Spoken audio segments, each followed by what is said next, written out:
Hello everyone, welcome back to my channel doctor Jyoti physics lecture. ये जामिया मिलिया इस्लामिया का 2022 का जो कल एग्ज़ाम हुआ था एमएससी फिजिक्स एंट्रेंस के लिए, उसी का एक लेक्चर मैं ऑलरेडी अपलोड कर चुकी हूँ। सॉल्यूशन कंटिन्यू कर रही हूँ। सो ये आपकी आंसर की भी है, आप कंफर्म कर सकते हैं। फर्स्ट क्वेश्चन क्या आया हुआ है, विच पार्टिकल्स टीके spectrum is a continuous spectrum. Gamma rays का स्पेक्ट्रम कॉन्टिन्यूस है, बीटा पार्टिकल्स का है या अल्फा पार्टिकल का है या नन ऑफ दीज है। अगर आपको याद होगा बीटा पार्टिकल का स्पेक्ट्रम कैसे था, नंबर ऑफ पार्टिकल्स एमिटेड के साथ एनर्जी इस तरह से, और ये आपकी मैक्सिमम एनर्जी जो थी वो क्या थी, एंड पॉइंट एनर्जी थी। तो ये क्या होता है, बीटा पार्टिकल का जो स्पेक्ट्रम होता है वो कॉन्टिन्यूस होता है। बी आंसर इसका राइट आंसर हो गया बीटा पार्टिकल का। नेक्स्ट क्वेश्चन आया हुआ था, origin of the binding energy of the nucleus is. जो न्यूक्लियस की बाइंडिंग एनर्जी है उसका ओरिजिन क्या है, न्यूक्लियर फोर्सेज है, कूलॉम फोर्स है, या जो है कूलॉम फोर्स काम कर रही है between proton inside the nucleus, mass defect और नन ऑफ दिस। जो मास डिफेक्ट आ रहा था, जो है मास ऑफ न्यूक्लियस क्या था, लेस देन था sum of masses of protons and neutron से, उसकी वजह से क्या हुआ था, मास डिफेक्ट मिला था। और जो बाइंडिंग एनर्जी क्या थी, delta m into c square, किससे रिलेटेड थी, मास डिफेक्ट से। तो डेल्टा एम क्या था, मास डिफेक्ट था, difference in mass of nucleus and mass of sum of masses of protons and neutrons.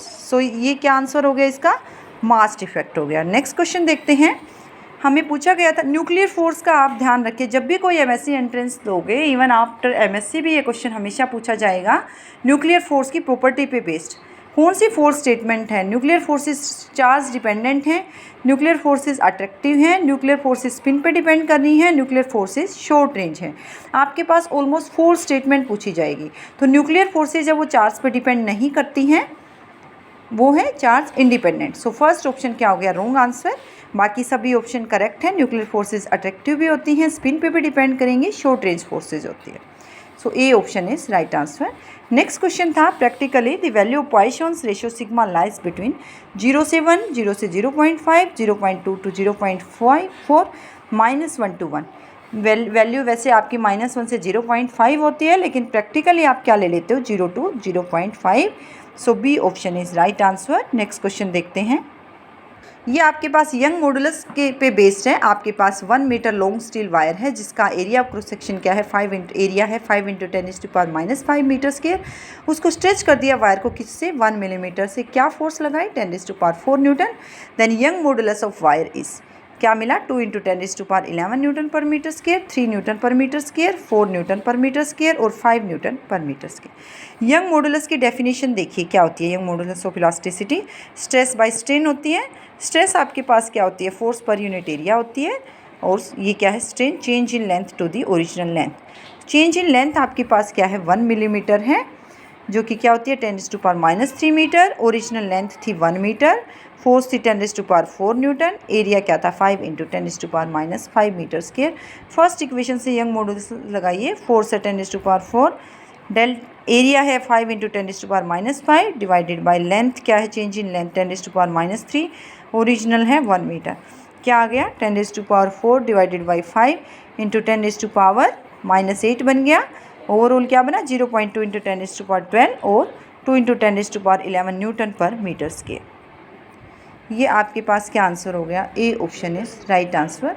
Next question देखते हैं। नेक्स्ट क्वेश्चन आया हुआ है, ग्राउंड स्टेट बताना है सोडियम एटम का, जिसको आप टर्म सिंबल है आपको 3, 2s हाफ। क्या क्या पॉसिबल क्वांटम नंबर होंगे वैलेंस इलेक्ट्रॉन के, 3 0 half plus half, 3 1 3/2 plus minus half, 3 0 3/2 plus half, 3 0 half plus minus half. ये क्या है, 3 2s हाफ है। हमें पता है सिंबल क्या होता है, n 2s + 1 Lj। इसको कंपेयर कीजिए दोनों को, क्या मिलेगा, n = 3, 2s + 1 की वैल्यू क्या है, सुपरस्क्रिप्ट में 2, j की वैल्यू क्या है, हाफ है, तो n = 3 आ गया। l यहाँ पे क्या है, वैल्यू है l की, s के कोरस्पॉन्डिंग 0, तो n = 3 आ चुका, l 0 आ चुका। 2s + 1 को स्पिन मल्टीप्लिसिटी बोलते हैं, 2s + 1 को, that is equal to 2, s क्या आ गया, हाफ। j की वैल्यू क्या है, सबस्क्रिप्ट हाफ है, और mj वैल्यू कहाँ से कहाँ लाई करती है, -j to +j, यानी -हाफ से +हाफ, +-हाफ। अब s के लिए l क्या है, 0, तो आपके पास चारों वैल्यूज़ आ चुकी हैं। n की वैल्यू है 3, दिस वन, l की वैल्यू s के कोरस्पॉन्डिंग 0, j की वैल्यू है ये वाली हाफ, और mj क्या हो गया, +-हाफ। ओके, तो इसमें ऑप्शन आपके पास था 3, 0, half, plus minus half. Next question था क्वालिटी फैक्टर क्या होता है LCR सर्किट का। ये क्या होता है omega L by r. Omega angular frequency, L आपके पास जो है इंडक्टेंस है और R क्या होता है रेजिस्टेंस होता है। इंडक्टेंस की यूनिट क्या होती है हेनरी। नेक्स्ट क्वेश्चन पूछा गया था distance between conjugative 1, 1, 1 planes in a cubic crystal is 2 angstrom. You just have to calculate the latest parameter. क्या है 3.46, 6 angstrom, 6.46, none of this. 1, 1, 1 plane है, डी आपको गिवन है। डिस्टेंस बिटवीन कंजुगेटिव प्लेन्स क्या है 2 एंगस्ट्रॉम। ये प्लेन है वो HKL से दिखाओगे 1, 1, 1। हमें फॉर्मूला पता है डी के बीच में और लेटिस पैरामीटर के बीच में, d is equal to a divided by square root of h square plus k square plus l square. यहाँ से ए की वैल्यू क्या आएगी, डी 2 था और h square plus k square plus l square का स्क्वायर रूट क्या आ गया, square root of 1 plus 1 plus 1 यानी √3। √3 की वैल्यू होती है 1.732, 2 इंटू 1.732 क्या आ गया 3.46 एंगस्ट्रॉम। नेक्स्ट क्वेश्चन देखते हैं। नेक्स्ट क्वेश्चन आपके पास है total number of 2 dimensional lattices. 2 dimension में कितने लैटिस होते हैं 5 होते हैं, तो इसका आंसर हो गया B option. Coordination number of a BCC structure. BCC structure का कोऑर्डिनेशन नंबर क्या होता है 8 होता है, HCP का 12 होता है। तो कोऑर्डिनेशन नंबर होता है number of nearest neighbour atoms और आयन्स सराउंडिंग एन एटम और आयन। किसी एटम और आयन को कितने नियरेस्ट नेबर एटम्स हैं उसके। नेक्स्ट क्वेश्चन आपके पास है 12th है। जैसे डिबाई मॉडल ने क्या बोला, जो स्पेसिफिक हीट है वो टेम्परेचर के साथ कैसे वेरी करेगी लो टेम्परेचर रेंज में।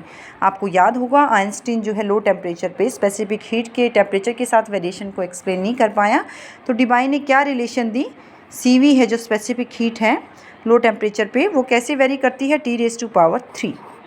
ये option right answer. Next question क्या है 13। कैनोनिकल पार्टीशन फंक्शन है function of which of the following combination of thermodynamic variables.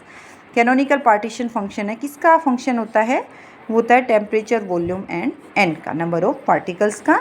So B option is right answer. ये आंसर की भी आप अपनी क्रॉस चेक कर सकते हो।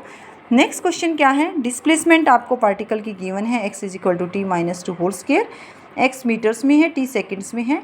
Distance covered by particle in first 4 second, 4 metre, 8 metre, 12 metre, 0 metre. देखिए डिस्प्लेसमेंट क्या गिवन है x = t - 2 होल स्क्वायर। अगर आप इनिशियल देखते हो t = 0 पर, अभी एक बार इसको ओपन कीजिए, t² + 4 - 4t, t = 0 के लिए क्या वैल्यू आ रही है 0 - 2 whole square that is 4 metre.